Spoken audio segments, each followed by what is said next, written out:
I'm Bill Slavisek. I'm the lead writer for Elder Scrolls Online. And I'm Lehman Tuttle. I'm the lore master for the Elder Scrolls Online. So, guys, what's it like having to go back to an area that I believe we've never explored before in the video game realm? Is this the first time we've ever been to this place? Has this been in the novels before or other media? It's It shows up. mentioned in some books. Yeah. Yeah. Sorry. It's mentioned in some books. It shows up on a map that was released with Redguard, 100 years ago. So yeah, there is some existing lore on it, but we've had the opportunity to kind of expand on that and really flesh it out and make it an actual place, in Tamriel. So that's been really exciting. What are some of the challenges when you have an island that hasn't been mentioned that much, or hasn't been described as much detail, or hasn't been visited to in a physical and a digital space, compared to the books? Does it make your job harder, easier? I think it's a bit of both, right? I mean, challenges are exciting, So it's we have a foundation there that we can build on, but we were able to, along with like the Bretons generally, there's some foundational stuff there, but there's a lot of empty canvas there for us to work with. So it's always nice when you have kind of that foundation to build on at the outset. It gives us an opportunity to do something that we wanted to do elsewhere, but we couldn't fit it in.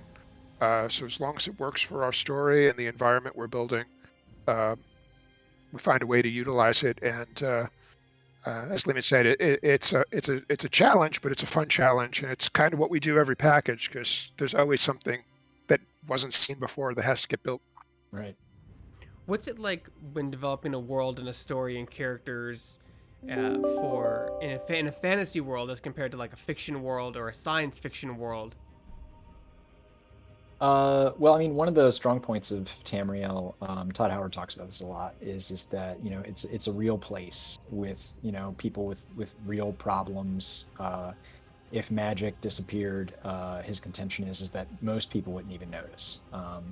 So that gives us license to kind of look at, okay, what was the actual medieval world like, or in other like with Skyrim, I mean, I'm sure that those guys did a ton of research on Northern Europe and all the stuff that happened in Northern European history. So yeah, it's I mean, realism, making people feel real, making the settings feel real is a kind of a trademark of the Elder Scrolls franchise. So I think that we take that pretty seriously and try to make it feel as real as possible. Yeah, and I've worked on all the genres over the years: science fiction, fantasy, horror. You lean into the tropes, and then you try to find new ways to present them that don't feel like tropes. And that's kind of what we do every day. So talk about this island where it's a Breton stronghold. Like, talk about the kind of the environments and the characters that we'll meet in this new world. The islands yeah. are the Systres Islands, the archipelago. We have High Isle, which is a forested island, rolling hills, not unlike High Rock itself, which is probably why the Bretons decided it was a good place to expand to. We have the other island, at least for the chapter, called Aminos, and Aminos is a jungle island. It's got rugged coastlines, only one safe port. The rest of the island is hard to get onto and off of because of the weather, the currents, the terrain. We're going to meet a lot of Bretons, but we're also going to meet other characters from all the alliances. It seems that a bunch of them are getting together on these islands for some unknown reason that has to do with a character called Lady Arabelle, who has never appeared in the game except in books. So it's great to bring her to life. And she calls the player to help with a problem being caused by the Ascendant Order, a group of rogue knights that are causing trouble on the archipelago. I always think it's great when you get politics involved in video games in a fantasy in a fantastical way, because everyone always thinks that their way is the best way, right? When it comes to who's leading, what's happening, what they're doing. The villains never think they're villains. Can you guys talk about a little bit about that? Yeah, I mean, politics is something that all of us really enjoy writing about. One of our one of the releases that is best received is Orsinium, which was an incredibly political narrative.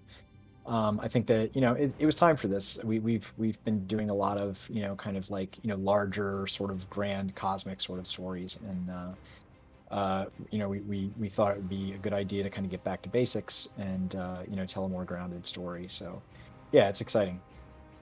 But we do also, as you said, we like to make our villains real people.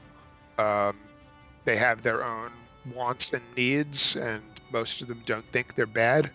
Um, unless you're like a Daedric prince, Mehrunes Dagon thought he was bad, still is, But yeah, the villains in this story, at least on the surface, they have a noble purpose. Whether that noble purpose is the right one, well, that'll be for the players to find out as the story progresses. ESO takes place 1,000 years before the events, I believe, of Elder Scrolls 4, or is it 3? It's Test 5. Test 5, so 5. So it takes place 1,000 years before Elder Scrolls 5. What does that open up for you guys creatively? You're able to have a little more liberties when taking certain characters, locations, and ideals, as opposed to having to work in the current timeline for Elder Scrolls?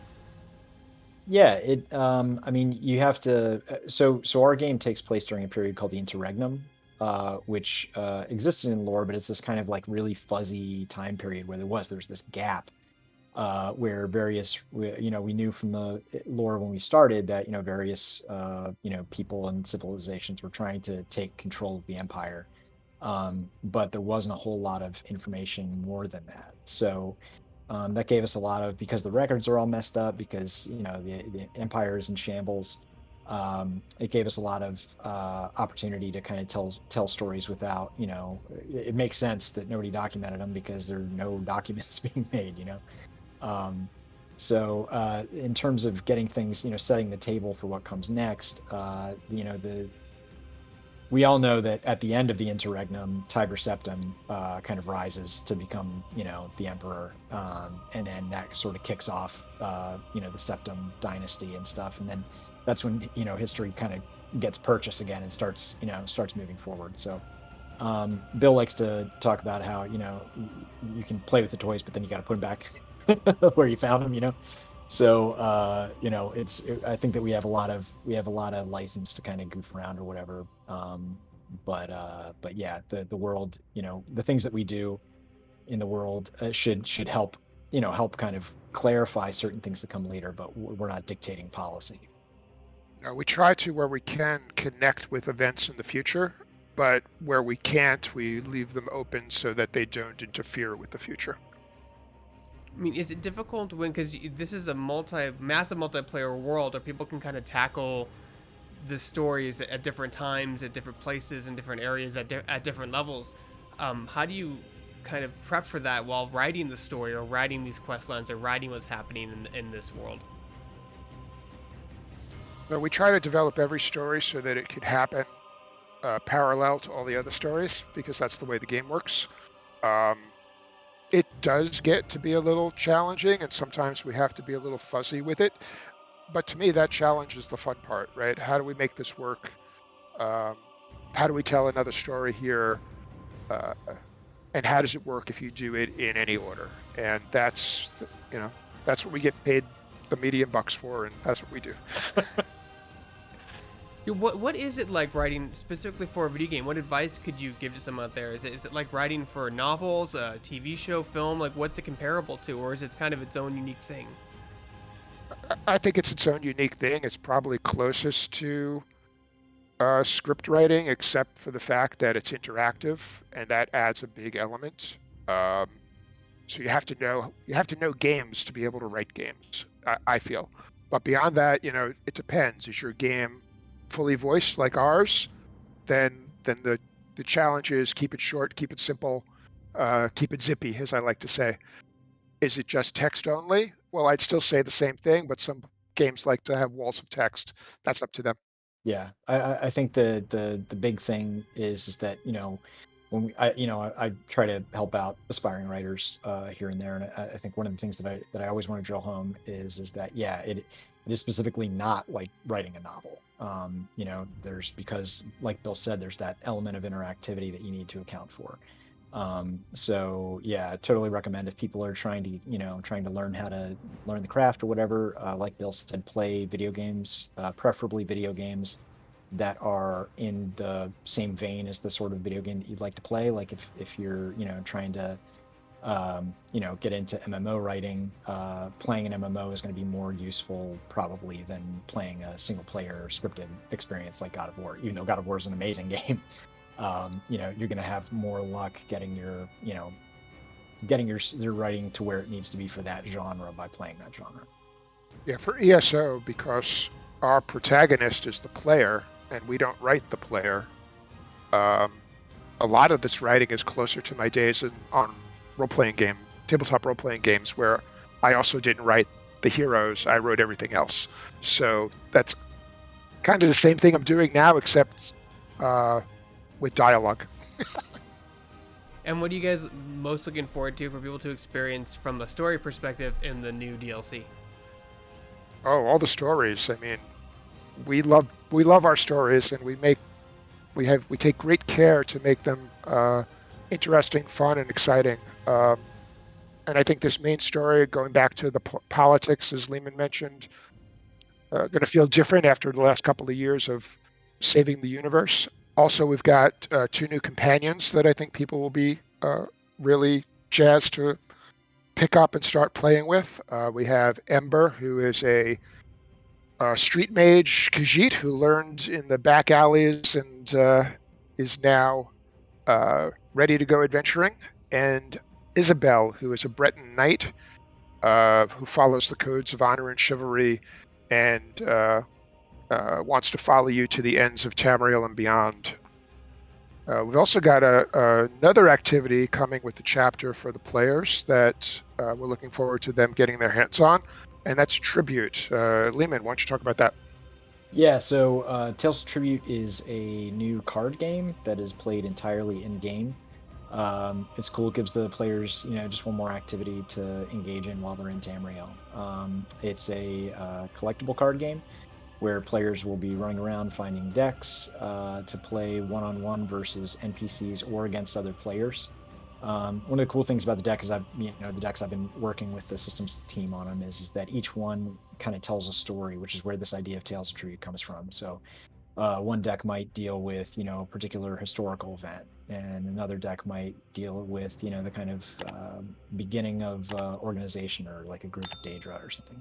So yeah, it's neat. I think people are really going to dig it.